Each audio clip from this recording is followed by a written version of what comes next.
सबसे पहला जो कम्युनिकेशन स्टाइल होता है उसको पैसिव कम्युनिकेशन स्टाइल कहते हैं। पैसिव कम्युनिकेशन स्टाइल में होता क्या है कि it's a style in which individuals have develop a pattern of avoiding expressing their opinions. पहली चीज़ ये होती है कि वो जो पैसिव कम्युनिकेटर्स होते हैं ना, वो अपने एक्सप्रेशंस को एक्सप्रेस करने से अवॉइड करते हैं या अपनी इमोशंस को एक्सप्रेस करने से अवॉइड करते हैं। वो ये ज़रूरी ही नहीं समझते कि अपने इमोशंस को एक्सप्रेस करना चाहिए या अपनी फीलिंग्स का इजहार करना चाहिए। इस चीज़ की वो अहमियत वो जानते भी नहीं हैं, ना ही वो इस चीज़ को समझते हैं। Secondly, they avoid protecting their rights. अपने ही राइट्स का ख्याल रखना वो छोड़ देते हैं। उन्हें फ़िक्र ही नहीं होती या उन्हें इस चीज़ का आइडिया ही नहीं होता कि हमारे खुद के भी कुछ राइट्स हैं और हमें अपने राइट्स के ऊपर तवज्जो देनी चाहिए या अपने राइट्स का ख्याल रखना चाहिए। एक तरह से अपनी नीड्स जो हैं वो टोटली साइड पे कर देते हैं, अपनी वांट्स जो हैं वो टोटली साइड पे कर देते हैं। एक तरह से सिर्फ वो अगले बंदे के इशारों पे चल रहे होते हैं, जैसा अगला बंदा उन्हें ट्रीट कर रहा होता है वो उसके अकॉर्डिंग चलते चले जाते हैं। लास्ट जो चीज़ है वो ये है कि दे avoid identifying and meeting there needs. वो अपनी ही नीड्स को एक तो आइडेंटिफाई नहीं करते, पहचान नहीं पाते कि एग्जैक्टली उन्हें चाहिए क्या या उनकी नीड क्या है। जो पैसिव कम्युनिकेटर्स होते हैं उन्हें अपनी नीड्स के बारे में कोई फ़िक्र नहीं होती है। वो पहली बात ये होती है कि उन्हें पता ही नहीं होता कि उनकी ज़रूरत क्या है। मिसाल के तौर पर अगर कोई बंदा किसी बंदे के साथ उसकी लड़ाई हो गई है, कोई बहस हो गई है और उन्हें वो उनकी चीज़ अच्छी नहीं लगी है, तो एक जो पैसिव कम्युनिकेटर होगा ना, वो उनको एक्सप्रेस नहीं करेगा, वो ये चीज़ का इजहार नहीं करेगा कि मुझे आपकी बात बुरी लगी है या मुझे वो हाइड कर देगा। क्यों? क्योंकि उसको अपनी नीड्स का ही नहीं पता। उसको ये पता ही नहीं है कि राइट नाउ मैं एग्रेसिव फील कर रहा हूँ, तो I should just say the other person कि मुझे आपकी बात बुरी लगी है। इंस्टेड ऑफ सेइंग दिस, वो अपनी नीड्स को आइडेंटिफाई करने के बगैर या उसके नीड्स को आइडेंटिफाई किए बगैर वो पैसिव स्टाइल में चले जाते हैं। वो चुप हो जाते हैं, बिल्कुल बात ही नहीं करते। क्यों? क्योंकि वो इस चीज़ को ज़रूरी समझते ही नहीं है कि हमें बात करनी चाहिए। सबसे बड़ी जो मेन वजह होती है पैसिव कम्युनिकेशन स्टाइल की, वो ये होती है कि वो लो सेल्फ इस्टीम के साथ होते हैं। सेल्फ इस्टीम का क्या मतलब होता है? अपने बारे में कोई ओपिनियन रखना, अपने बारे में कोई राय लगाना या अपने बारे में कोई चीज़ सोचना, अपने बारे में अपना खुद का पर्सपेक्टिव होना, ये चीज़ बहुत मैटर करती है। जैसे हम इस चीज़ में तो बहुत माहिर होते हैं, जब हमसे पूछा जाता है कि फ़लाँ बंदे के बारे में बताएं, आपको क्या लगता है वो बंदा कैसा है, आप फटफट से सारी एक लिस्ट बना के पॉइंट्स बता देते हैं कि ये बंदा ऐसा है, ऐसा है, ऐसा है, ऐसा है। बट जब हम आपसे पूछते हैं कि आपको क्या लगता है, डिफाइन योर सेल्फ, आपको क्या लगता है कि हु इज़ तैयब या हु इज़ हबीब साहब, अगर हम ये क्वेश्चन पूछें तो एक माइंड में एक बिल्कुल ब्लैंक पिक्चर आ जाती है। इस चीज़ के बारे में हमें समझ नहीं आता है कि हम क्या हैं। क्यों? क्योंकि हमने कभी कोशिश ही नहीं की होती अपने बारे में कोई पर्सपेक्टिव रखने की, अपने बारे में कोई पॉइंट ऑफ व्यू रखने की, हमने कभी कोशिश की ही नहीं होती है। तो जब तक हमारी सेल्फ इस्टीम हेल्दी नहीं होती है ना, हम इस कम्युनिकेशन स्टाइल से बाहर नहीं निकल आते। अभी जिन जिन लोगों ने हैंड रेस किया था कि जब मैंने पूछा कि पैसिव कम्युनिकेशन स्टाइल किस किस का है, काफ़ी सब ने यहाँ पे हैंड रेस किया।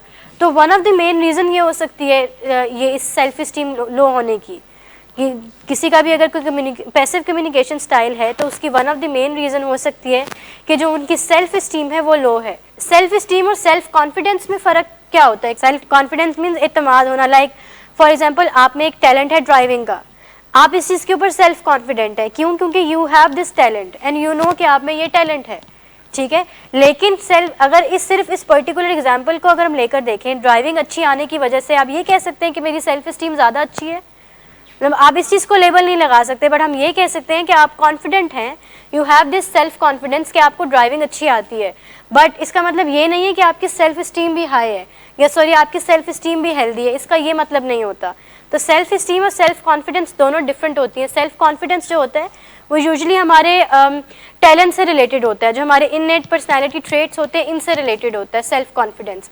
लेकिन जो सेल्फ इस्टीम होती है वो हमारी डेवलप होती है, उसमें सेल्फ इस्टीम को डेवलप करने में बहुत चीज़ों का रोल होता है। स्पेशली हमारे पेरेंट्स का बहुत रोल होता है, हमारी सोसाइटी का बहुत रोल होता है, हमारे सिबलिंग्स का बहुत रोल होता है। सेल्फ इस्टीम या इज़्ज़त नफ्स कोई ऐसी चीज़ नहीं है जो कि हम पैदा होते हैं तो पैदा होते साथ ही हमारे साथ आ जाती है। ये बल्कि विद टाइम डेवलप होती है, हमारे बचपन से ये चीज़ डेवलप होना शुरू होती है। फॉर एग्जाम्पल, छोटी सी एग्जाम्पल है, पेरेंट्स हमें बताते हैं या हमें कहा जाता है कि अच्छे ग्रेड्स लेंगे तो आपकी बात मानी जाएगी। बचपन में जब हम स्कूल टाइम में होते हैं तो हम अपने अंदर क्या थिंकिंग पैटर्न बना लेते हैं कि अगर मेरे ग्रेड्स अच्छे आएंगे तो ही मैं अच्छा माना जाऊँगा, otherwise I have know worth. तो यहाँ से आपकी सेल्फ रिस्पेक्ट बनना शुरू हो जाती है। इसीलिए बहुत ज़रूरी होता है कि बहुत सोच समझ के अपना पेरेंट्स को अपना फीडबैक देना चाहिए बच्चों को, क्योंकि एक छोटी से छोटी बात भी जो है ना वो समटाइम्स बहुत अफेक्ट कर जाती है और अनकॉन्शियस लर्निंग हो रही होती है। फिर बड़े होकर जब हम एडल्टहुड में आते हैं तो मसले रेज होना शुरू हो जाते हैं। तो पैसिव कम्युनिकेशन स्टाइल की one of the main reason is self esteem, low self esteem. Self confidence, देखिए नाम से ही हम ये कह रहे हैं कि सेल्फ कॉन्फिडेंस, अपने ऊपर कॉन्फिडेंस होना। अच्छा, उसमें वो एप्रिसिएशन होती है, एप्रिसिएशन इज डिफरेंट। हाँ, एप्रिसिएशन पार्ट प्ले कर सकती है आपके कॉन्फिडेंस को बूस्ट करने में, लेकिन एक चीज़ जो आपको पता है, for example you know cooking, आपको पता है कि आपको कुकिंग आती है, 10 बंदे भी आपको कह देंगे ना कि आपको कुकिंग आती है, आपको नॉर्मल फील होगा, रैंडम फील होगा, हाँ आप ज़्यादा आप खुश हो सकते हैं, आप इस चीज़ को अप्रिशिएट कर सकते हैं, उन्हें थैंक यू बोल सकते हैं और शुक्रगुजारी उनके कर सकते हैं। ये सेल्फ कॉन्फिडेंस नहीं होगा ना, इसका मतलब है कि आप फेक कर रहे हैं कि कॉन्फिडेंस है मेरे अंदर। जब हमारे अंदर कॉन्फिडेंस होता है ना, सेल्फ कॉन्फिडेंस, तो वी आर डैम श्योर, हमें पता होता है कि ये चीज़ मेरे में है और ये चीज़ मेरे में नहीं है। फिर हमें इतना फ़र्क नहीं पड़ रहा होता किसी और के कहने या ना कहने से, क्योंकि हमें पता होता है कि हमारे अंदर क्या टैलेंट है, हमारे अंदर क्या क्वालिटीज़ हैं।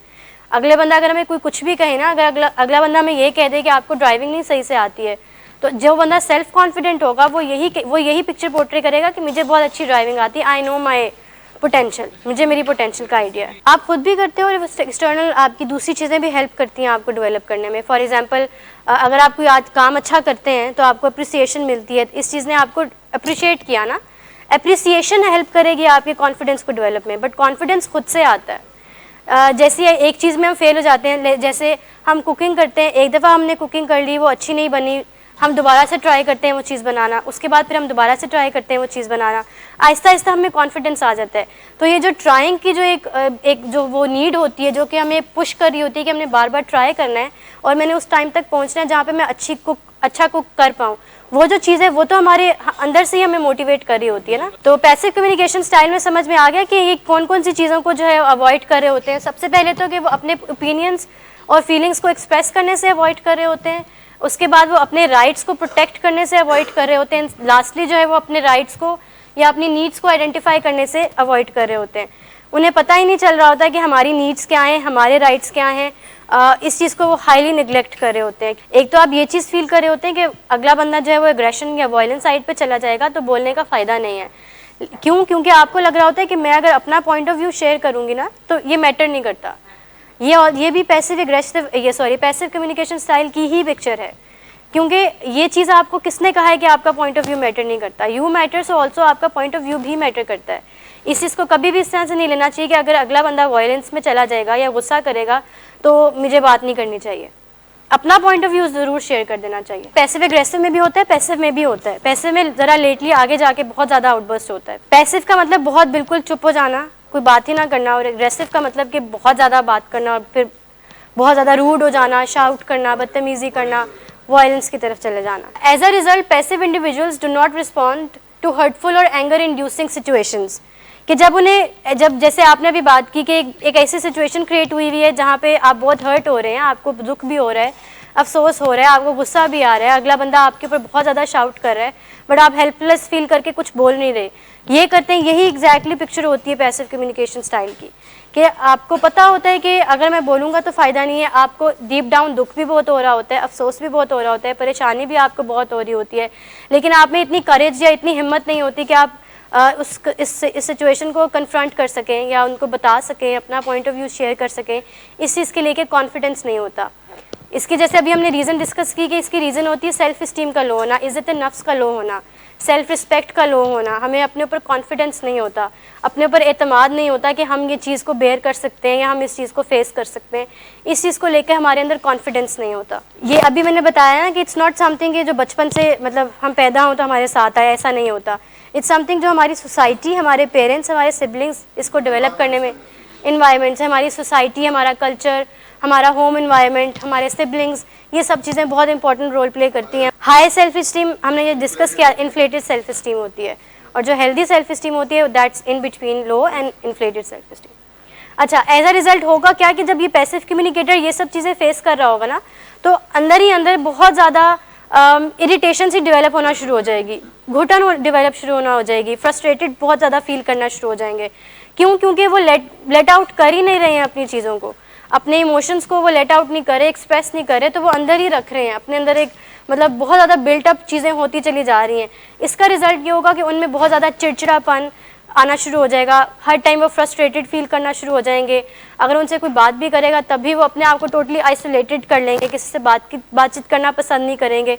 क्यों? क्योंकि डीप डाउन उनके बहुत मसले चल रहे होते हैं अंदर। इसके अलावा उनकी जो टॉलरेंस लेवल है वो भी बहुत ज़्यादा हाई डेवलप हो जाता है और बहुत ज़्यादा प्रेशर फील करना वो शुरू हो जाते हैं, जिसकी वजह से फिर एक टाइम आता है कि वो बर्स्ट आउट हो जाते हैं और फिर वो बहुत बुरा, उनका जो एंगर है वो बाहर निकलता है, बहुत बुरा गुस्सा, बहुत बुरे इमोशंस बाहर निकलते हैं। और उस टाइम जब वो चीज़ें सब बाहर निकलती हैं तो वो अग्रेसिव कम्युनिकेशन स्टाइल की तरफ चले जाते हैं। बिल्कुल इस तरह से होता है कि एक लो एक्सट्रीम से एकदम से हाई एक्सट्रीम पर चले जाना, मतलब टाइम लगता है इस चीज़ों को आहिस्ता आहिस्ता आहिस्ता आहिस्ता आहिस्ता डेवलप। जैसे एक ग्लास में आप पानी डाल रहे हैं, लेकिन एक टाइम आएगा कि वो अपनी सैचुरेशन स्टेट पे पहुंचेगा। तो same like passive communication style के साथ भी ऐसे ही होता है। बिल्कुल जब एंड आ जाता है उसके बाद आप जब पानी गिलास से गिरना शुरू हो जाता है, उसके बाद फिर जब आपकी इमोशंस कंट्रोल में नहीं रह रहे होते, अब जिनके पास जगह ही नहीं बाकी रही होती कि वो अपने आप को मैनेज कर सकें, फिर आपका आउटबर्स्ट होता है। और फिर इसकी वजह क्या होती है कि एक तो आप बहुत फ्रस्ट्रेटेड फील कर रहे होते हैं, एक तो आप बहुत ज़्यादा इरिटेटेड फील कर रहे होते हैं, एक तो आप बहुत ज़्यादा एंग्जाइटी, एंग्शियस या इरेटेबल, इस तरह की फीलिंग्स बहुत ज़्यादा होती हैं जो कि आपको लीड करती हैं टुवर्ड्स के आपका जो मेन आउटबर्स्ट है वो आ जाता है। जो चीज़ आपकी मेंटल हेल्थ को अफेक्ट कर रही है ना, तो वो ऑटोमेटिकली उसके असरात आपकी फिजिकल हेल्थ के ऊपर नजर आने शुरू हो जाते हैं। आप वीक बहुत ज़्यादा हो जाते हैं, भूख लगना खत्म हो जाती है। क्यों? क्योंकि all the time you are like just filled up with emotions such as like irritation या फिर फ्रस्ट्रेशन। इन्हीं इमोशंस के साथ बिल्कुल एक तरह से दबे होते हैं, जिसकी वजह से आपको भूख नहीं लगती, आप अपनी डेली रूटीन की एक्सरसाइज वगैरह ये चीज़ें करना छोड़ देते हैं, एक आपका पूरा लाइफस्टाइल चेंज हो जाना शुरू हो जाता है। तो it all starts with in us, हमारे अंदर से ये सब चीज़ें शुरू होती हैं। It depends on us. अगर हम ये कहते हैं कि मैंने वॉक छोड़ दी है या मैंने कोई काम करना छोड़ दिया, तो इट मीन्स कि अंदर कोई ख़राबी चल रही है जिसकी वजह से इस तरह से इमोशंस बाहर आ रहे हैं। तो इस चीज़ को एड्रेस करना बहुत ज़रूरी है कि अपने जो एक रूटीन के करने वाले काम है उनको नहीं छोड़ना। अगर वो छोड़ें तो that means that is a red flag, red sign. उस चीज़ के ऊपर काम करना फिर इंपॉर्टेंट होता है। क्यों? क्योंकि अल्टीमेटली आपकी फिजिकल हेल्थ ख़राब हो रही होती है उस चीज़ से। कोडिपेंडेंसी में एक कॉन्सेप्ट है ब्रोकन हार्ट सिंड्रोम का, कि इतनी फ्रस्ट्रेशन इतनी ज़्यादा होती है और मोहब्बत भी इतनी ज़्यादा होती है अपने लव्ड वन से, और वो दोनों चीज़ें एट अ टाइम संभाली नहीं जा रही होती हैं, जो कि हमें लीड करती हैं टुवर्ड्स डिफरेंट हार्ट इश्यूज़। उसमें तो फिर आप हाइपोमेनिया या मेनिक स्टेट में या डिप्रेस स्टेट में चले जाते हैं, because it's related to your emotions ना, तो वो चीज़ें भी डेफिनेटली अपना रोल प्ले करती हैं। अच्छा, अगर वो भी चीज़ें नहीं, आप सब कुछ कर रहे हैं और फिर भी रिजल्ट्स नहीं मिल रहे ना, तो दैट मीन्स कुछ ना कुछ मिसिंग है जो आप नहीं कर रहे हैं। कम्युनिकेशन गैप बहुत ज़्यादा है, जिसकी वजह से फ्रस्ट्रेशन कहीं ना कहीं रहती है, वो ख़त्म नहीं होती है।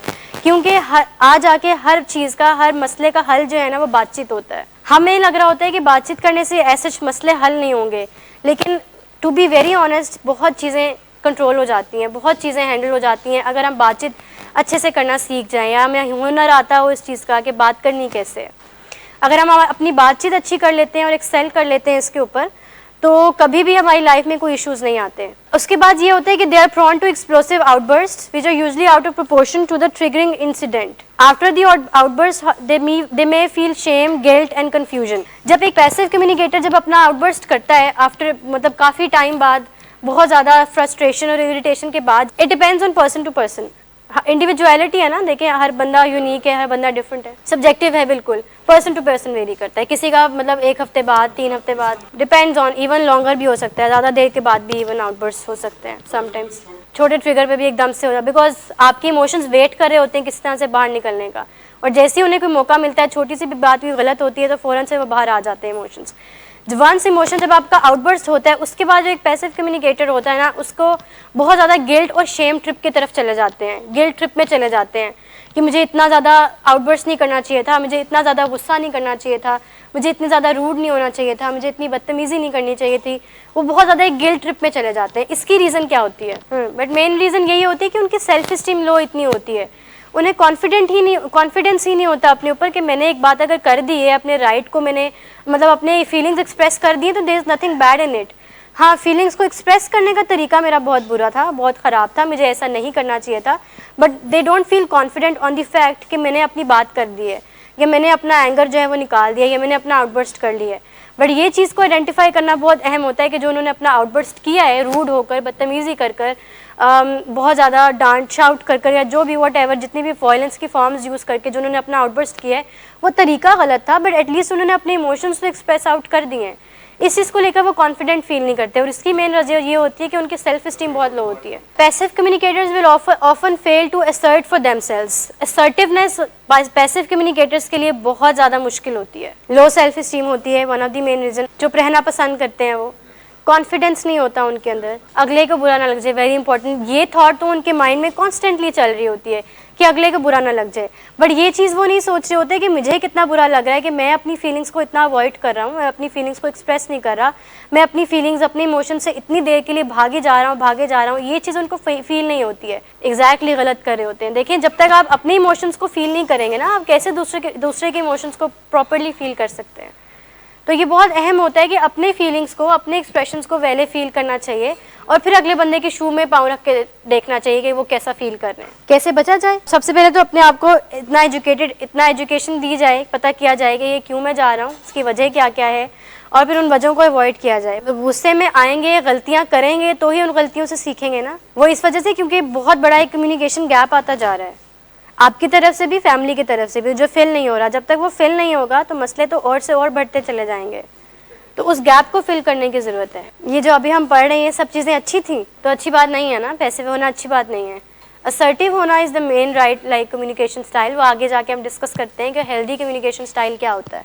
बट पैसिव, देखें, आप पैसिव हो रहे हैं, आप किसी से बातचीत नहीं कर रहे, आइसोलेशन में। सिचुएशंस पे डिपेंड करता है, जहाँ पे ज़रूरी हो, मतलब बहुत अहम हो जहाँ पे, वरना हर टाइम पे ये पैटर्न सा बना लेना, ये चीज़ अच्छा नहीं होती, इस चीज़ में ख़राबी होती है फिर। ठीक है, देखिए, अगर आप बार बार कंटिन्यूसली अपने आउटबर्स्ट दे रहे हैं और आप चुप रह रहे हैं, अपनी फीलिंग्स एक्सप्रेस नहीं कर रहे, तो इससे नुकसान किसका हो रहा है? खुद का नुकसान हो रहा है। तो क्या ये चीज़ अच्छी है कि अपना नुकसान इंसान खुद करता चला जाए? मूड मैनेजमेंट का इशू है, मूड मैनेज नहीं हो रहा, इस वजह से गुजर रहे हैं। तो इस चीज़ को आइडेंटिफाई करें, एड्रेस करें, किसी से बात करें, स्पेशली अपनी फैमिली से इस चीज़ के ऊपर बात करें कि कैसे इस चीज़ से निकला जाए। चले, इस चीज़ को आपने आइडेंटिफाई कर लिया कि आप पैसिव कम्युनिकेशन स्टाइल ऑप्ट कर रहे थे एंड अल्टीमेटली आपका आउटबर्स्ट हो गया, आपने ये चीज़ आइडेंटिफाई कर ली, बहुत अच्छी बात है कि आपने इस चीज़ को एड्रेस किया। Now you have to make sure कि नेक्स्ट टाइम से ऐसा ना हो। Now you have to make sure कि नेक्स्ट टाइम अगर आप पैसिव साइड पर जा रहे होंगे ना, तो फ़ौरन से अपने आप को वापस ले आना है। वापस कैसे लेके आना है? अपनी फैमिली से डिस्कस करके, चाहे वो बात अच्छी है चाहे वो बात बुरी है, जैसे भी अपनी फैमिली से बात करें, उन्हें बताएं, उन्हें अपना ये कंसर्न इवन शेयर कर दें कि मैं पैसिव वाली साइड पे फिर से जा रहा हूँ, help me, I need help. ये कहने में कोई बुराई नहीं है किसी को, ये स्पेशली अपने पेरेंट्स को या अपनी फैमिली को ये कहना कि मुझे हेल्प की ज़रूरत है, इसमें हमारी ईगो कहीं पे हर्ट नहीं होती। तो घर में फिर वो बंदा जो है स्टैंड ले जो यहाँ पे कंटिन्यूसली आ रहा है, जैसे आपकी सिस्टर्स यहाँ पे आती हैं, ठीक है, उन्हें तो पता है ना कि राइट रॉन्ग क्या है। अगर वो कोई चीज़ बता रही है कि ये चीज़ गलत है और ये चीज़ ठीक है, तो दैट मीन्स उनके पास भी उतनी ही लेवल ऑफ एजुकेशन है। हमारे पास कोई ऐसा इक्विपमेंट नहीं है जिससे हम जल्दी जल्दी चीज़ों को ठीक कर लें और जल्दी जल्दी हम रिकवरी के ट्रैक पर आ जाएं। ऐसा पॉसिबल नहीं है। रियलिटी ये है कि टाइम लगता है चीज़ों को एक्सेप्ट करने में। इस पैटर्न को आइडेंटिफाई करना ना कि बार बार खुद ही से रियलिटी चेक्स भी मिल रहे हैं और फिर खुद ही से ठीक भी हो रहे हैं, फिर खुद ही से वापस उस गुस्से वाले फेज़ में भी जा रहे हैं, तो ये चीज़ तो ठीक नहीं है। इस पैटर्न को तो ब्रेक होना पड़ेगा ना। मदद ले लेना बहुत ज़रूरी है। मुझे ये लगता है आपके केस में खज़ीर साहब कि आप हेल्प की तरफ नहीं जाते हैं। आप कहते हैं कि मैं खुद ही सब ठीक कर लूँगा, मैं अपने आप को मैनेज कर लूँगा, चीज़ें ठीक कर लूँगा, मुझे किसी की ज़रूरत नहीं है। But it's not possible right now. ज़रूरत होती है हमें, ऑल द टाइम किसी ना किसी की ज़रूरत होती है। इवन तो हमें जब ये भी लग रहा होता है ना कि हमें किसी की ज़रूरत नहीं है, हमें फिर भी ज़रूरत पड़ती है किसी ना किसी की, तो हेल्प ले लेनी चाहिए। अगर फैमिली से ये डिस्कस कर लेंगे कि मैं इस टाइम पे अच्छा फील नहीं कर रहा, तो फैमिली कैसे हेल्प करेगी? आप कोई ना कोई रिजल्ट आ जाता है ना एट द एंड, लेकिन गुस्से करने से क्या कोई रिजल्ट आता है?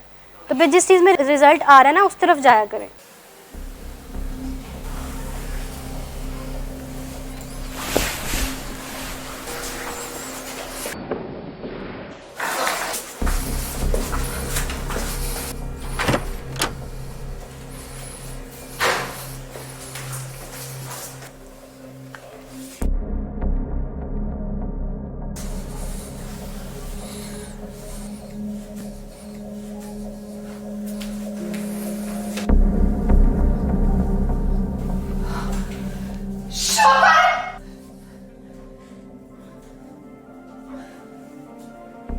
शराब नोशी की वजह किरदार की खराबी नहीं, मूड की खराबी है। शराब नोशी कभी भी नशे की बीमारी में बदल सकती है। नशे की बीमारी हर स्टेज पर काबिल इलाज है। मदद हासिल कीजिए, क्योंकि वो ऐसा नहीं करेगा। विलिंग वेज से मदद हासिल कीजिए, कहीं से भी मदद हासिल कीजिए, लेकिन फौरी मदद हासिल कीजिए। जिस मुआवजे के इंतजार में आपने बहुत देर कर दी, अब वो दस्तक दे रहा है। मदद हासिल कीजिए, मदद हासिल कीजिए, मदद हासिल कीजिए। उसके बाद है they allow others to deliberately infringe on their rights, कि वो डेलिबरेटली इंटेंशनली जानबूझकर अगले बंदे को अपने राइट्स को वायलेट करने का हक दे देते हैं। उनकी बाउंड्री सेट नहीं होती, उन्हें पता ही नहीं होता कि क्या चीज़ मेरे लिमिट में है मेरी चीज़ और क्या चीज़ मेरे लिमिट में नहीं है। वो अपने राइट्स को वायलेट होने देते जा रहे होते हैं और वो इस चीज़ के कोई स्टॉप नहीं लगा रहे होते, या बहुत छोटी बहुत लिमिटेड सी बाउंड्री होती है उनकी। मतलब एक इसका मतलब ये है कि वो अपने हक को हमेशा उनका हक ख़त्म भी हो रहा होता है, जा भी रहा होता है, बट स्टिल वो कुछ कह नहीं पा रहे होते बिकॉज वो हेल्पलेस फील कर रहे होते हैं। ये भी self esteem, main reason passive communication style की ना सेल्फ स्टीम ही होती है कि हमारी सेल्फ स्टीम इतनी लो होती है कि जिसकी वजह से फिर इतनी खराबियाँ आती हैं और हम ये कम्युनिकेशन स्टाइल जो है वो ऑप्ट कर लेते हैं। They fail to express their feelings, opinions और नीड्स। कॉन्फिडेंस नहीं होता उन्हें, लो सेल्फ स्टीम, मतलब वो उनके अंदर इतनी करेज नहीं होती, इतनी हिम्मत नहीं होती, वो इतना डर रहे होते हैं अगले बंदे से। इवन दो वो बात सही भी कर रहे होते हैं ना, उन्हें पता होता है कि मेरा जो ओपिनियन है ये इस टाइम पे राइट ओपिनियन है, स्टिल वो अपना ओपिनियन शेयर नहीं करते। जो हम लास्ट टाइम हमने एक वो टर्म डिस्कस की थी कि पूल ऑफ मीनिंग में अपना मीनिंग नहीं ऐड करते, पूल ऑफ मीनिंग में अपना ओपिनियन नहीं ऐड करते। उन्हें पता भी होता है कि उनका ओपिनियन यहाँ पे मैटर भी करेगा और ज़रूरी है कि वो अपना ओपिनियन दें, बट स्टिल वो अपना ओपिनियन दे नहीं पाते हैं। क्यों? क्योंकि वो इतना डर रहे होते हैं, इतना फियर से ऑपरेट कर रहे होते हैं कि उन्हें लगता है कि अगर मैंने ये बात कर दी तो हो सकता है मैं गलत हूँ, और अगर मैं गलत हुआ तो मेरी जो ऑलरेडी थोड़ी बहुत रिस्पेक्ट है वो भी नहीं रहेगी। मतलब इतनी सोचें एक वन बैक टू बैक उनके माइंड में चल रही होती है, जिसकी वजह से वो फिर अल्टीमेटली बात ही नहीं करते हैं। अच्छा, वो हमेशा बहुत सॉफ्ट टोन में और अपोलोजेटिकली बात कर रहे होते हैं, हमेशा बहुत ज़्यादा माफ़िया मांग के कि I am really sorry, I am really sorry. Even तो जब भी उनकी गलती नहीं भी होती है वो फिर भी माफ़ी मांग रहे होते हैं। और अगर कुछ उनसे कोई छोटे होते मतलब सलाम करते हुए अगर उनसे कोई ख़राबी हो जाए या रैंडम बातचीत के दौरान भी इवन ख़राबी हो जाए ना, तो उन्हें लग रहा होता है कि ये मेरा फ़र्ज़ है माफ़ी मांगना, और मेरा फ़र्ज़ है कि मैं हमेशा पोलाइटली और सॉफ्टली बात करूं, और अगर मैं पोलाइटली और सॉफ्टली बात करूंगा तो ही मैं लोगों को खुश रख सकूंगा, तो ही लोग मुझसे खुश रहेंगे, लोग मुझसे सेटिस्फाइड रहेंगे। But on the other hand अगर मैंने एग्रेसिव साइड पे चला गया तो लोग मुझसे बहुत ज़्यादा खफा हो जाएंगे, मुझे बुरा भला कहेंगे, बुरा भला समझेंगे, फिर जो मेरी थोड़ी बहुत रिस्पेक्ट है वो भी नहीं रहेगी और चीज़ें बहुत ख़राब होने शुरू हो जाएंगी। तो इतनी प्रीऑक्यूपेशन थॉट्स की उनके माइंड में चल रही होती है कि उन्हें और किसी चीज़ की परवाह ही नहीं होती। और मतलब इस पैसिव कम्युनिकेशन स्टाइल में ना पीपल प्लीजिंग का कॉन्सेप्ट बहुत ज़्यादा आ जाता है। लोगों को खुश करने की उनकी बहुत ज़्यादा वो ज़रूरत महसूस कर रहे होते हैं कि अगले बंदे को वो खुश रखेंगे, चाहे उन्हें सॉरी कहना पड़े, चाहे उन्हें जो मर्ज़ी करना पड़े, चाहे उन्हें सॉफ्ट टोन यूज़ करनी पड़े, चाहे उन्हें बहुत ज़्यादा ब्रैगिंग करनी पड़े, बहुत ज़्यादा अगले बंदे को इस तरह से कहना पड़े कि आप बहुत अच्छे हैं और सब कुछ सब सेट है और कोई मसला नहीं है। इवन तो उन्हें ये भी कहना पड़े जबकि उन्हें पता हो कि ऐसा कुछ नहीं है, वो झूठ बोल रहे हैं, but still they will do it just for the sake of it कि उन्हें लोगों से ज़रा अप्रिसिएशन मिल जाएगी थोड़ी बहुत। और फिर जो लोग उनको अप्रिसिएशन दे रहे होते हैं क्या वो जेन्युइन होती है? वो भी तो फेक कर रहे होते हैं। जब उन्हें एक फेक अप्रिसिएशन मिल रही है तो कितना रॉन्ग कॉन्सेप्ट उनके माइंड में जा रहा है। पैसिव कम्युनिकेशन स्टाइल्स के पैटर्न रीइंफोर्स हो रहे हैं, उन्हें लग रहा होता है कि अब मैं हमेशा ऐसी बात करूंगा, हमेशा सॉरी बोलूंगा, बात बात पे सॉरी बोलूंगा, बात बात पे माफ़ी मांगूंगा तो ही मैं माना जाऊंगा, तो ही मेरी बात की कोई वैल्यू होगी, otherwise there is no value. ये उनके माइंड में चल रहा होता है। जो इनका फिजिकल नेचर होती है पैसिव कम्युनिकेशन स्टाइल्स की, वो ये होती है कि वो आई कॉन्टैक्ट मेंटेन नहीं कर पाते हैं। Like they fail to maintain eye contact. जब भी उनसे बात की जाएगी वो बातचीत नहीं कर रहे होते। एक तो ये होता है कि उनका आई कॉन्टैक्ट बहुत पुअर होता है, वो बिल्कुल किसी से बात नहीं कर। आई कॉन्टैक्ट ना मेंटेन करना, इसकी क्या रीज़न हो सकती है? हाँ, लोग सेल्फ कॉन्फिडेंस बहुत लो होता है। लाइक वो इतना करेजियस फील ही नहीं कर रहे होते। उन्हें लग रहा होता है कि अगर वो आई कॉन्टैक्ट मेंटेन करेंगे तो might be something might get wrong, और वो इतना अच्छा अप्रिसिएटेड फील ना करें, उन्हें ये लग रहा होता है, इसलिए वो आई कांटेक्ट मेंटेन नहीं करते। इसीलिए वो अपनी नज़रें नीचे करके बात रखते हैं। उन्हें लग रहा होता है कि मैं अगर नज़रें नीचे करके बात करूँगा ना तो मैं मेरी बहुत इसका मतलब है कि मैं अगले बंदे को बहुत रिस्पेक्ट शो कर रहा हूँ, बट ऐसा नहीं होता। मतलब एक तरह से जो उनके थॉट पैटर्न्स होते हैं ना वो बड़े रॉन्ग साइड की तरफ जा रहे होते हैं। वो हर वो चीज़ सोच रहे होते हैं जो कि उन्हें नेगेटिविटी की तरफ लेकर जा रही होती है, जो कि चीज़ें और ख़राब कर रही होती है। बट इन शॉर्ट ऐसा हो नहीं रहा होता। उन्हें लग रहा होता है कि मैं अगर आंखें नीचे करके बात कर रहा हूँ किसी बंदे से तो दैट मीन्स कि अगला बंदे को ये फील हो रहा है कि मैं उसकी रिस्पेक्ट कर रहा हूँ। बट समटाइम्स जब आप किसी से आई कांटेक्ट मेंटेन नहीं करते तो क्या ये चीज़ रिस्पेक्ट को वायलेट करती है? जब हम आई कांटेक्ट मेंटेन करके बात नहीं करते, अगला बंदा क्या फील करता है कि शायद इसको मैं पसंद नहीं हूँ, रिस्पेक्ट नहीं दे रहे, अगले बंदे को ये लग रहा होता है, बिल्कुल ऑपोजिट हो रहा होता है। बट जो एक पैसिव कम्युनिकेटर होता है, उनके जो ओपिनियंस होते हैं, जो उनके थॉट पैटर्न्स होते हैं, वो टोटली डिफरेंट होते हैं। इसके अलावा बहुत स्लम्प्ड बॉडी पोस्चर होता है उनका। स्लम्प बॉडी पोस्चर से क्या मतलब है? झुका हुआ बहुत ज़्यादा होता है। लाइक ये यूजुअली लैक ऑफ कॉन्फिडेंस की वजह से होता है कि हमारे अंदर इतना कॉन्फिडेंस नहीं होता कि हम अपने एक अपराइट पोस्टर में नहीं होते और बिल्कुल सीधे तरीके से बैठ के बात नहीं कर रहे होते। इट मीन्स ये इसका ये भी मतलब होता है कि आपका इंटरेस्ट नहीं है और वो अगले बंदे को ये पिक्चर जा रही होती है पैसिव कम्युनिकेटर की तरफ से कि मैं इसका इंटरेस्ट नहीं है बातचीत करने में, बट एक्चुअली ऐसा होता नहीं है। उनका बहुत ज़्यादा इंटरेस्ट होता है, जस्ट दैट कि उनमें इतनी करेज नहीं होती है, इतना कॉन्फिडेंस नहीं होता है कि वो बात को इनिशिएट कर सकें या कोई बातचीत कर सकें। The impact of a pattern of passive communication is that these individuals often feel anxious because life seems out of control. Passive communication का इम्पैक्ट जो बेसिकली जो लोगों के ऊपर आता है वो इस वजह से आता है कि एक तो उन्हें लग रहा होता है कि उनकी लाइफ आउट ऑफ कंट्रोल है, उनके कंट्रोल में नहीं है। Someone else is pulling of their life, कोई और है जो उनकी लाइफ को कंट्रोल कर रहा है और कोई और होना चाहिए जो उनकी लाइफ को कंट्रोल करे। पैसिव कम्युनिकेशन जो लोग करते हैं उनका ये बहुत कॉमन पैटर्न होता है कि उन्हें लग रहा होता है कि शायद किसी और बंदे को कंट्रोल करनी चाहिए, मेरी लाइफ मेरे कंट्रोल में नहीं होनी चाहिए। ये इसलिए होता है बिकॉज उनके अंदर इतना कॉन्फिडेंस नहीं होता, उन्हें इत्मीनान ही नहीं होता अपने ऊपर कि मैं अपनी लाइफ खुद से कंट्रोल कर सकता हूँ या मैं अपने लाइफ में अपने डिसीजंस खुद से ले सकता हूँ। इस चीज़ के ऊपर वो बिलीव ही नहीं करते। उन्हें लग रहा होता है कि हमेशा कोई और बंदा होना चाहिए जो कि उनके मसलों का हल निकाले। They often feel depressed because they feel stuck and hopeless. Depression की स्टेट क्यों आती है पैसिव कम्युनिकेशन स्टाइल के अंदर? आप सब में जिन लोगों ने अपना हैंड रेस किया कि उनका जो कम्युनिकेशन स्टाइल है वो पैसिव है, क्या वो डिप्रेस्ड फील करते हैं? उन्हें ये लग रहा होता है कि आई एम वर्थलेस, मेरी बात की कोई वैल्यू नहीं है, मेरी खुद की कोई वैल्यू नहीं है, मेरी खुद की कोई पहचान नहीं है। तो जब आप इतनी ज़्यादा नेगेटिव थॉट्स अपने अंदर लिए बैठे हैं तो क्या होगा? नेगेटिविटी से ही भर जाएगा ना माइंड भी, और जब नेगेटिविटी से माइंड भर जाएगा तो ऑटोमेटिकली डिप्रेशन की फीलिंग्स आने शुरू हो जाएंगी। और जब डिप्रेशन की फीलिंग्स आना शुरू हो जाती हैं तो आप बहुत ज़्यादा होपलेस फील करना शुरू हो जाते हैं, बहुत ज़्यादा स्टक फील करना शुरू हो जाते हैं। आपको लग रहा होता है कि आप कोई उम्मीद ही नहीं है, आप कोई चीज़ें अच्छे एंड के ऊपर जा ही नहीं सकती, चीज़ें हमेशा ख़राब ही होंगी और देयर इज़ नो वन जो कि मुझे समझ पाए, कोई ऐसा बंदा है नहीं जो कि मुझे अंडरस्टैंड कर सके अच्छे से और मेरी लाइफ सारी ऐसे ही रहेगी। एक बहुत सारी डिप्रेशन की स्टेट जो है ना बहुत ज़्यादा वो आने शुरू हो जाती है। बागी में वो एग्रेशन में आएगी, एग्रेसिव स्टाइल जो होता है ना उसमें हमें बागी की फीलिंग आ रही होती है। उसमें होता है कि हमारे सर पे कोई है ही नहीं जिसने हमारी लाइफ कंट्रोल करनी है, सिर्फ हम ही हम हैं। ग्रैंडियोसिटी में बेसिकली ये बहुत कॉमन होता है कि जिसमें हम बागी फील करना शुरू हो जाते हैं। हम ये फील कर रहे होते हैं कि हमारी लाइफ सिर्फ हमारे कंट्रोल में है और किसी का हक नहीं है कि वो हमारी लाइफ को कंट्रोल कर सके, किसी का हक नहीं है कि वो हमें कोई बात समझा सके, किसी का हक नहीं है कि वो हमसे कोई बात मनवा सके, हम अपनी मर्ज़ी खुद करेंगे। ये सारी जो स्टेटमेंट्स होती है ना जो अपने माइंड को हम दे रहे होते हैं वो यूजुअली एग्रेसिव कम्युनिकेशन स्टाइल में आ रही होती हैं। दे ऑफन फील रिजेंटफुल, ये बहुत कॉमन होता है इवन दो कि वो अनअवेयर होते हैं इस फैक्ट से कि वो रिजेंटफुल फील कर रहे होते हैं।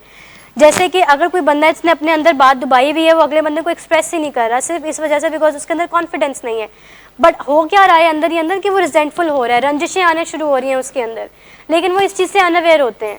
अंदर वो अपने अंदर जो है बहुत ज़्यादा रिजेंटमेंट्स होल्ड करना शुरू हो जाते हैं, ग्रजेस होल्ड करना शुरू हो जाते हैं, घुटन सी फील करना शुरू हो जाते हैं, बट उन्हें वो इस चीज़ को एड्रेस नहीं कर पा रहे होते, वो इस चीज़ को आइडेंटिफाई नहीं कर पा रहे होते, इस चीज़ को मान नहीं रहे होते कि मुझे रंजिशें हैं, बट रंजिशें लाइफ में आने शुरू हो जाती हैं। और आपको पता है कि जब रिजेंटमेंट्स आती हैं, ग्रजेस आते हैं, रंजिशें आती हैं तो हमारी लाइफ कितनी ख़राब होना शुरू हो जाती है। बिकॉज मैंने अगर किसी के अगेंस्ट ग्रजेस होल्ड किए हुए हैं या रिजेंटमेंट्स होल्ड की हुई हैं तो इसका नुकसान सिर्फ और सिर्फ मुझे हो रहा है, किसी तीसरे बंदे को नहीं हो रहा, इवन तो उस बंदे को भी नहीं हो रहा जिसके अगेंस्ट मैंने रिजेंटमेंट्स होल्ड की हुई हैं। उनको तो शायद इस चीज़ का पता भी नहीं होगा कि मैंने कितनी रंजिशें रखी हुई हैं, अंदर सिर्फ मुझे ही पता है और मैं खुद ही इस चीज़ से नुकसान उठा रही हूँ। इसलिए कि मतलब चीज़ें बहुत ख़राब हो रही हैं और मैं इस चीज़ को पहचानने से इनकारी हूँ। ये इसकी वजह क्या होती है कि जब हमें पता होता है कि रिजेंटमेंट्स हैं या हमें पता होता है कि कोई वजह है लेकिन हम उसको एक्सेप्ट नहीं कर पा रहे होते, इसकी क्या रीज़न होती है? इसको क्या कहते हैं कि जब एक रियलिटी होती है, एग्जैक्टली इसको डिनाइल कहते हैं, कि जब एक रियलिटी एग्जिस्ट कर रही है डीप डाउन हमें भी पता है कि मैंने अगले बंदे से रंजिशें रखी हुई हैं और मुझे ग्रजेस हैं, रिजेंटमेंट्स हैं, लेकिन हम एक्सेप्टेंस की तरफ नहीं जाते। इसका मतलब ये होता है कि हम शदीद डिनाइल की तरफ हैं, हम ये मानना चाह ही नहीं रहे होते। क्यों? क्योंकि हमें सेटिस्फेक्शन मिल रही होती है इस स्टेट ऑफ माइंड में रहने से, हमें अच्छा महसूस हो रहा होता है, हम अपने आप को बार बार ये कह रहे होते हैं कि नहीं ऐसा पॉसिबल नहीं है, ऐसा नहीं हो सकता, बट डीप डाउन हमें ही नुकसान पहुंच रहा होता है बहुत ज़्यादा। They often feel confuse because they ignore their own feelings. ये कैसे होता है? कन्फ्यूजन की स्टेट रहती है क्योंकि आप अपनी जो आपकी फीलिंग्स हैं, जो अपनी नीड्स हैं, जो आपकी वांट्स हैं, जो ज़रूरियात हैं, आप उनको मीट ही नहीं कर रहे, आप उनसे भाग रहे हैं। आपको पता है कि मैंने इस टाइम पे ये एक्सप्रेशन देना है, बट आप वो दे नहीं रहे। क्यों? क्योंकि आपको लगता है कि अगर मैं अपना ये एक्सप्रेशन दूंगा तो अगला बंदा बुरा मान जाएगा, और अगर अगला बंदा बुरा मान जाएगा या उसको नुकसान पहुंचेगा तो ये चीज़ मैं टॉलरेट नहीं कर सकूंगा। सिर्फ इस वजह से हम अपनी नीड्स को एक्सप्रेस नहीं करते। तो जब हम अपनी नीड्स को एक्सप्रेस करना छोड़ देते हैं ना, तो ऑटोमेटिकली हमारे अंदर एक कन्फ्यूजन की स्टेट आ जाती है। हमें पता ही नहीं रहता अब हमें कि हम चाह क्या रहे हैं, हम चाह क्या नहीं रहे। मतलब एक बहुत ज़्यादा कॉन्फ्लिक्ट हमारे अंदर एक माइंड में ही बनने शुरू हो जाते हैं कि what do we want and what do we not want. हम इस चीज़ में खुद ही से कन्फ्यूजन की स्टेट में रहना शुरू हो जाते हैं। इसकी वजह ये होती है कि हम अपनी नीड्स के ऊपर तवज्जो नहीं दे रहे होते, अपनी नीड्स का, अपनी ज़रूरियात का ख्याल नहीं रख रहे होते। अच्छा, ये कुछ स्टेटमेंट्स हैं जो कि पैसिव कम्युनिकेशन स्टाइल्स वाले जो बहुत ज़्यादा यूज़ करते हैं। उसमें से एक ये है कि I am unable to stand up for my rights. ठीक है। Next is I don't know what my rights are. मतलब उन्हें पता ही नहीं होता कि मैं चाहता क्या हूँ, मैं क्या नहीं चाहता, मेरे राइट्स क्या हैं, मेरे फ़राइज़ क्या हैं, मेरे हकूक़ क्या हैं। इस चीज़ के बारे में उन्हें आइडिया ही नहीं होता, उन्हें पता ही नहीं होता। क्यों? क्योंकि उन्होंने अपने आप को कभी इस तरह से ट्रेन ही नहीं किया होता, अपने माइंड को, अपने थॉट पैटर्न को इस तरह से कभी बनाया ही नहीं होता कि वो इस चीज़ को आइडेंटिफाई कर सके कि मैंने ठीक होना है या मुझे ठीक होने की ज़रूरत है, या मेरी अपनी भी कुछ ज़रूरियात हैं, उनको पूरा करना मेरे लिए अहम है राइट नाउ, मुझे उनको पूरा कर लेना चाहिए। इस चीज़ के बारे में वो नहीं सोचते हैं। I get stepped on by everyone. हर कोई मेरा इस्तेमाल करता है। पैसिव कम्युनिकेशन स्टाइल के जो यूज़र्स होते हैं ना, इनको यूजली कहा जाता है, एक टर्म होती है डोरमैट। वही होता है ना डोरमैट, जिसे हर बंदा इस्तेमाल करके चला जाता है, अपने पाँव साफ करके आगे चले जाते हैं। तो पैसिव कम्युनिकेशन के जो लोग होते हैं इस कम्युनिकेशन स्टाइल के साथ, जो दूसरे लोग होते हैं वो इनका बहुत ज़्यादा फ़ायदा उठाते हैं। उन्हें पता होता है कि इसने तो कुछ कहना नहीं है, इसने तो कुछ बोलना नहीं है, लेट्स यूज़ हिम और हर, इसका इस्तेमाल कर लिया जाए, या इसे बात, अब मैं इसको जो भी कहता हूँ कह दिया जाए। ऐसा भी लॉट ऑफ टाइम्स ऐसा भी होता है कि आपकी किसी फ्रेंड को आपके किसी और चीज़ के ऊपर गुस्सा है, वो गुस्सा आपके ऊपर निकाल देते हैं। क्यों? क्योंकि उन्हें पता होता है कि आप एक पैसिव कम्युनिकेटर हैं और आप आगे से कोई बुरा नहीं मनाएंगे, आप कोई बात नहीं करेंगे, कुछ कहेंगे नहीं, बस आप चुप करके सह लेंगे। उन्हें ये चीज़ पता होता है और वो कहीं ना कहीं आपका फ़ायदा उठाना शुरू हो जाते हैं, और फिर ये एक उनका पैटर्न सेट हो जाता है। क्यों? इस चीज़ की रीज़न, इस चीज़ की परमिशन तो आप ही उनको दे रहे हैं कि आओ मुझे यूज़ कर लो, आओ मेरे इमोशंस के साथ लाइक प्ले कर लो, कुछ भी कर लो, मैं कुछ नहीं कहूँगा, मेरे अंदर इतने गट्स नहीं है, इतनी फीलिंग्स नहीं है कि मैं कुछ कह सकूँ। तो क्या ये अच्छा कम्युनिकेशन स्टाइल है? हम खुद ही अगले बंदे को परमिशन दे रहे हैं। अगले बंदे को क्या, हर बंदे को हम ये परमिशन दे रहे हैं कि मुझे यूज़ कर लो, मेरे इमोशंस को यूज़ कर लो, मैं कुछ नहीं कहूँगा, मेरे अंदर इतने गट्स नहीं है कि मैं कुछ कह सकूँ। तो ये अच्छा कम्युनिकेशन स्टाइल डेफिनेटली नहीं होता। अच्छा, इसके अलावा वो ये कह रहे होते हैं कि I am weak and unable to take care of myself. उन्हें लग रहा होता है, जो पैसिव कम्युनिकेटर्स होते हैं उन्हें ये लग रहा होता है कि मैं बहुत कमज़ोर हूँ, मैं इतना स्ट्रॉन्ग इनफ नहीं हूँ कि मैं अपने इमोशंस को हैंडल कर सकूँ, मैं इतना स्ट्रॉन्ग इनफ नहीं हूँ कि मेरे अंदर कोई डिफ़िकल्ट सिचुएशन आए और मैं अच्छे से हैंडल कर सकूँ। क्यों? क्योंकि उनको अपने ऊपर यकीन ही नहीं होता, अपने ऊपर एतमाद ही नहीं होता, अपने ऊपर वो कॉन्फिडेंट फील ही नहीं कर रहे होते, जिसकी वजह से वो इस तरफ जा रहे होते हैं। People never consider my feelings. लोग मेरी फीलिंग्स का कभी भी एहसास नहीं करते, लोगों को मेरी फीलिंग्स का एहसास ही नहीं है। बट वो ये चीज़ समझना भूल जाते हैं कि वो खुद ही तो इस तरह से अगले बंदे को अपनी पिक्चर पोर्ट्रे कर रहे हैं कि अगला बंदा उनकी फीलिंग्स का एहसास करे ही ना। क्यों? क्योंकि वो अगले बंदे को शो ही ये करा रहे हैं कि मुझे जो मर्जी कह लो, मैं कुछ नहीं कहूँगा आगे से। तो अगले बंदे को क्या मैसेज आएगा? कुछ भी कर सकता हूँ मैं इसके साथ, कुछ भी बोल सकता हूँ, इसको कुछ भी कह सकता हूँ, इसने कौन सा कोई आगे से रिएक्शन दे देना है, इसने आगे से कौन सा कोई बुरा मना लेना है, I can do anything. Aggressive communication style, आप लोग सब इससे वाकिफ़ ही होंगे कि किस तरह से हम हम अपनी वॉयलेंस को यूज़ करते हैं एज अ कम्युनिकेशन स्टाइल। बात बात पे शाउट करना, बदतमीज़ी करना, रूड हो जाना, इस तरह के सारे चीज़ें इस्तेमाल करना, ये बेसिकली एग्रेसिव कम्युनिकेशन स्टाइल होता है। It's a style in which individuals express their feelings and opinions and advocate for their needs in a way that violates the right of others. Aggressive communication are verbally and physically abusive. ये वो communication style होता है जिसमें जो एक aggressive communication style का बंदा है ना, वो अपने ओपिनियंस, अपने राइट्स अगले बंदे के ऊपर इन्फोर्स करते हैं, लागू कर देते हैं। मतलब वो अपना हक समझ रहे होते हैं, कि मतलब थोप देते हैं अपने ओपिनियंस, अपने rights, without thinking for once कि अगला बंदा क्या फील करेगा, या अगले बंदे की इमोशंस क्या हैं, या अगले बंदे की नीड्स क्या हैं, उसके जज्बात, उसके एहसास क्या हैं। वो इस चीज़ के बारे में नहीं सोचते। ऑल दे थिंक अबाउट कि बस हमने किसी ना किस तरीके से अगले बंदे के ऊपर अपना पॉइंट ऑफ व्यू रख देना है, इन्फोर्स कर देना, चाहे जो मर्जी हो, चाहे मैं जैसा मर्जी करूँ। और इसके अलावा वो अगले बंदों के राइट्स का भी ख्याल नहीं रखते, किसी चीज़ अगले बंदे की नीड्स का, राइट्स का वो बिल्कुल ख्याल नहीं रख रहे होते। उन्हें होता है कि बस मैंने अपना गुस्सा जो है वो निकालना है, मैंने अपनी बात का इजहार करना है, अगला बंदा जैसा सोचता है, जैसा मर्जी है, वो मुझे इस चीज़ की परवाह नहीं है। मतलब एक तरह से बहुत ज़्यादा डिनाइल में चले जाते हैं वो जो एग्रेसिव कम्युनिकेशन स्टाइल के साथ होते हैं, कि इमोशनली बहुत ज़्यादा नम हो जाते हैं। उन्हें लग रहा होता है कि अगले बंदे के पास कोई फीलिंग्स नहीं है, उनके पास कोई इमोशंस नहीं हैं, कोई एक्सप्रेशंस नहीं हैं, और अगला बंदा is just like a statue and I can do anything with him और हर। इस तरह का जो थॉट पैटर्न होता है वो यूजुअली एग्रेसिव कम्युनिकेशन स्टाइल के वालों के पास होता है, और वो फिर बहुत ज़्यादा वर्बली एंड फिजिकली अब्यूसिव भी हो जाते हैं। वर्बली अब्यूसिव होना मतलब बहुत ज़्यादा गाली गलौज करना, ऊंची आवाज़ में बात करना, बदतमीज़ी करना, शाउट करना, चीखना चलाना, ये सब चीज़ें जो है वो वर्बली अब्यूसिव टर्म्स में आ जाएंगी। और फिजिकली अब्यूसिव आप सब चीज़ से वाकिफ़ हैं कि मारना पीटना इस तरह से करना। Aggressive communicators will often they try to dominate others, दूसरों को हमेशा डोमिनेट करने की कोशिश करते हैं।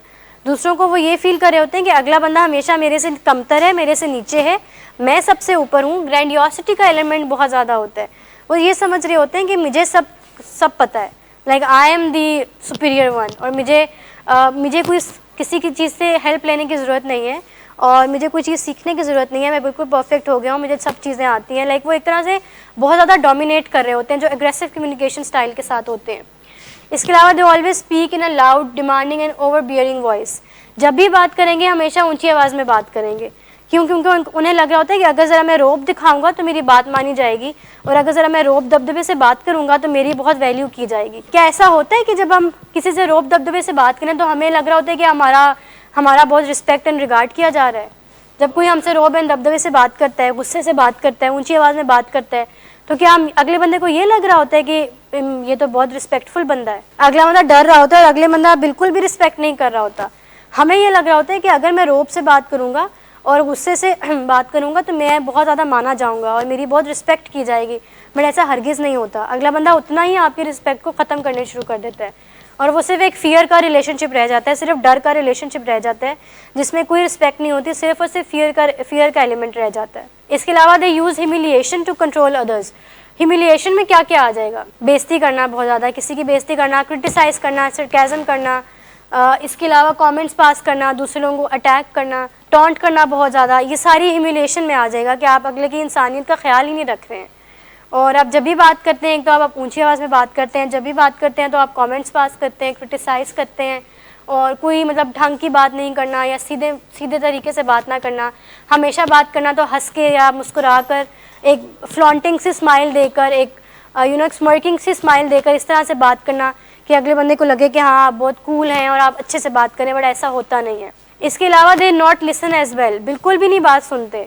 उन्हें होता है कि सिर्फ हमने अपना ओपिनियन देना है और हमने अपना ओपिनियन दे के बस ख़त्म, story end, there is nothing उसके बाद। उन्हें ये लग रहा होता है, वो अगले बंदे की सुनना चाह ही नहीं रहे होते।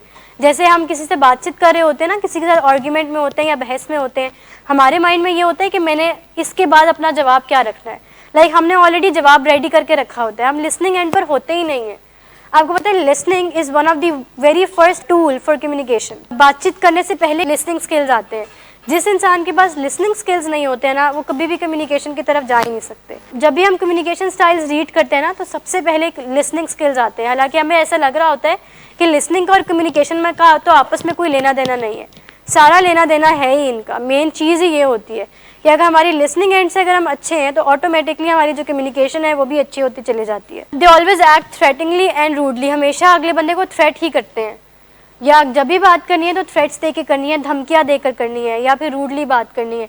उनका स्टाइल ही ये बन चुका होता है, उनका पैटर्न ही ये बन चुका होता है। वो जब भी बात करते हैं इसी तरीके से बात करते हैं। बहुत ज़्यादा इम्पल्सिव हो जाते हैं। इम्पल्सिविटी से क्या मुराद है? बगैर सोचे समझे एक्ट करते हैं।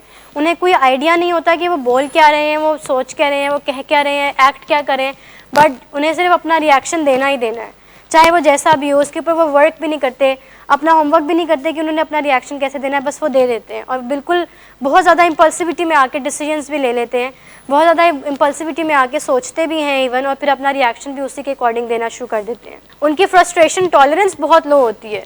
बहुत जल्दी उन्हें ज़रा सा भी पोक किया जाए वो फ़ौरन से पहले गुस्सा हो जाते हैं, मतलब फ़ौरन से पहले गुस्सा आ जाता है। छोटी सी भी बात कोई हो तो हमें गुस्सा आ जाता है। दैट मीन्स कि आपका जो कम्युनिकेशन स्टाइल है वो एग्रेसिव है। चलें, अच्छी बात है, इसके ऊपर वर्क करते रहना चाहिए। बातचीत ही चीज़ों का हल है।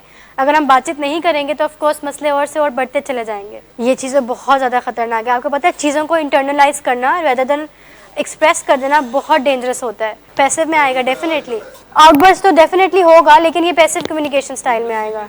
देखिए, जिसका एग्रेसिव कम्युनिकेशन स्टाइल होता है वो तो डेफिनेटली एक्सटर्नलाइज करेगा ही करेगा, वो छोटी सी बात के ऊपर भी गुस्सा कर जाएगा।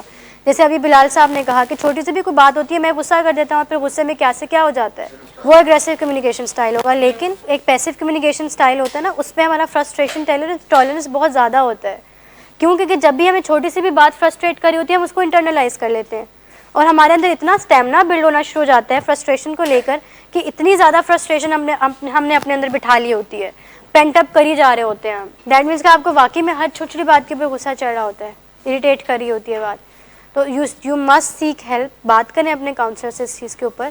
ये तो पैसिविटी की मतलब एक्सट्रीम फॉर्म है जिसमें अभी जो आउटबर्स्ट होगा वो डेफिनेटली बहुत बुरा होगा। Communication is the key, miss, बातचीत की जाए, उनके लिए इन्वायरमेंट ऐसा बनाया जाए, क्रूशल कॉन्वर्सेशन करने के लिए एक सेफ़ इन्वायरमेंट प्रोवाइड किया जाए जहाँ पे वो अपना ओपिनियन जो है वो फ्रीली शेयर कर सकें, बात अपनी एक्सप्रेस कर सकें अच्छे से, और उसके बाद उन्हें मौका दिया जाए अपनी फीलिंग्स को एक्सप्रेस करने का। और जो पैसिव कम्युनिकेशन स्टाइल वाला बंदा है वो अपनी बात अच्छे से एक्सप्रेस करे, फिर जाके एक अच्छा मेन जो इसमें चीज़ वो ये है कि आप एक ऐसा इन्वायरमेंट सेफ प्रोवाइड करें दोनों पार्टीज़ को, पैसिव वाले को भी और एग्रेसिव वाले को भी, कि वो एक सेफ इन्वायरमेंट में आए और फिर अपनी बातचीत करें। लास्ट इसके बाद ये है कि दे यूज़ स्टेटमेंट्स। यूज स्टेटमेंट से क्या मुराद है? ब्लेम गेम बहुत ज़्यादा कॉमन होती है, हमेशा ब्लेम कर रहे होते हैं, हमेशा ये कह रहे होते हैं कि तुम्हारी वजह से ऐसे हुआ, तुम अगर ऐसे ना करते तो मैं गुस्सा ना करता, शायद तुमने अगर ये ना किया होता तो इस तरह से मैं रिएक्शन ना देता अपना। लाइक हमेशा वो इसी चीज़ से ऑपरेट कर रहे होते हैं कि हमेशा वो यू स्टेटमेंट्स यूज़ कर रहे होते हैं। उसके बाद है कि दे इंटरप्ट फ्रीक्वेंटली, बहुत ज़्यादा इंटरप्शन कर रहे होते हैं, अगले बंदे को बात करने का मौका ही नहीं दे रहे होते। इवन तो उन्हें पता होता है कि अगला बंदा बात ठीक कर रहा होता है, बट उन्हें कहीं ना कहीं वो इतना डिफेंसिव मोड में चले जाते हैं, उन्हें कहीं ना कहीं ये लग रहा होता है कि मुझे अपने आप को किसी ना किसी तरीके से बचाना है और मुझे अपने जो है ना वो अपने गार्ड्स ऑन करने हैं और किसी ना किसी तरीके से बातचीत करनी है इस चीज़ के बारे में। और बहुत ज़्यादा कंटिन्यूसली फ्रीक्वेंट इंटरप्शन कर रहे होते हैं कि अगला बंदा अपना पॉइंट ऑफ व्यू शेयर ही नहीं कर पाता है और फिर अगला बंदा ऑटोमेटिकली पैसिविटी में चला जाता है। क्यों? क्योंकि वो अगले बंदे को बात करने का मौका ही नहीं दे रहे होते, बहुत ज़्यादा इंटरप्शन कर रहे होते हैं, बिल्कुल हथौड़ा उठा के खड़े होते हैं। जैसे ही कोई स्टेटमेंट आएगी तो मैंने फ़ौरन से स्नप कर लेना है अगले बंदे को।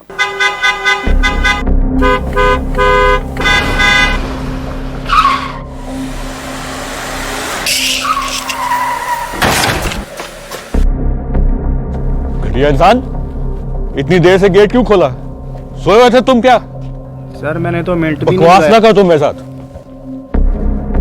क्या कर रहे हैं आप?